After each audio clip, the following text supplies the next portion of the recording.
How much should I pay for a phone? The thing is, unlike with cars, lots of people are technically able to buy even the most expensive phone. But in most cases, it is probably still a bad idea. Let's put it that way. If your phone was a car, what kind of car would it be? Let's say Toyota Yaris or a Ferrari. I don't know about you, but I sure see a lot of people driving Ferraris in their pocket, even though a Honda would do just fine. Now, I'm not going to set up some fixed rules like you should spend no more than 1% of your annual income on a phone, because I think it should be a little bit more nuanced, right? Instead, I'm going to ask you a few questions, and if you answer them honestly, you'll know how much you should spend on a phone. So let's get into it. According to Counterpoint research, the global best-selling phone of the first quarter of 2024 was the iPhone 15 Pro Max, if you're looking at iOS at least, or the Samsung S24 Ultra if you're looking at Android.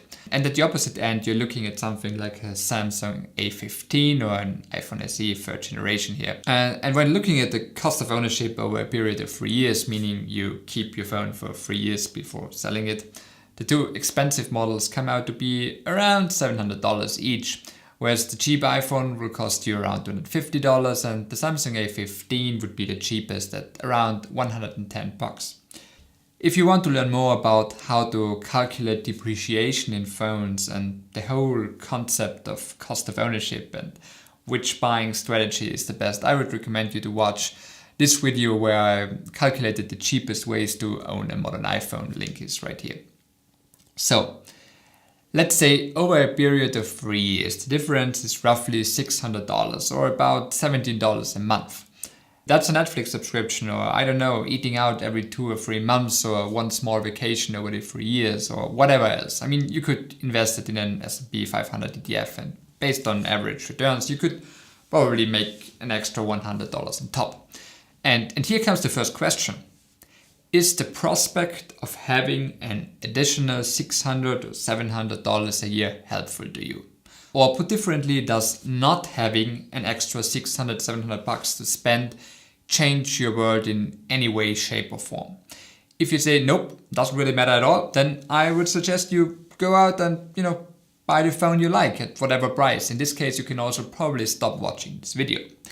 If, on the other hand, you say, well, that's $200 a year extra, that's relevant to me, then it's time for the next question. How are you using your phone? What are you typically doing with it?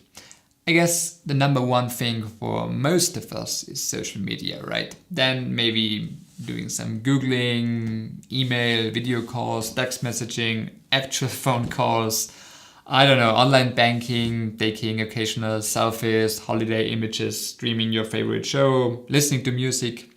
And the thing is, in all those cases, your phone doesn't matter at all. I mean, yeah, it's nice to scroll through Instagram on your 120 Hz super bright OLED HDR screen, but it's not necessary. And besides, you should probably try to reduce time on social media and not increase it. In fact, I made a whole video about the opportunity cost of social media. Link is up here as well as in the description below. But if you say that you do either a lot of gaming on your device or you value a good camera system, better yet, you need a good camera system for maybe your content creation side hustle like TikTok or YouTube, it is actually a wise idea to invest into an expensive phone, because it really might be the cheaper route to go compared to, let's say, a traditional camera. Also, gaming is something that brings a cheaper phone to its limits pretty quick. So if you want to game a lot, especially while on the go, a more expensive, more gaming focused device sure makes sense. Being on the go brings me to the third question here. Are you traveling a lot? If yes, a phone with a good battery life is a lifesaver, because nothing is more frustrating than being stuck on a train that has no power outlets with your old iPhone SE and going through a battery in a single hour. Yeah, I've been there. Not recommended. So in that case, looking at phones with particularly great battery is key.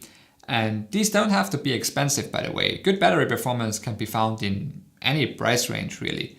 So in summary, if a few $100 are not important for you, get whatever floats your boat. If on the other hand, you do want to save some money and are not big into gaming or photography / videography, or don't have any professional or semi-professional application for a good camera system, get something cheap. If you travel a lot, get something with a big battery. Easy as that, it really is. And by the way, you'll find links to my personal phone picks in each category in the description below. And I'll try to keep this list somewhat up to date as time goes by. And if you want to dive deeper into the conversation about cheap versus expensive phones, I have 2 videos with reasons for cheap phones as well as reasons for expensive phones as well. It's definitely worth checking them out.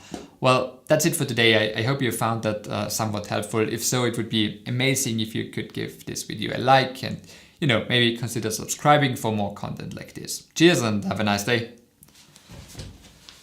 Yep, that's it.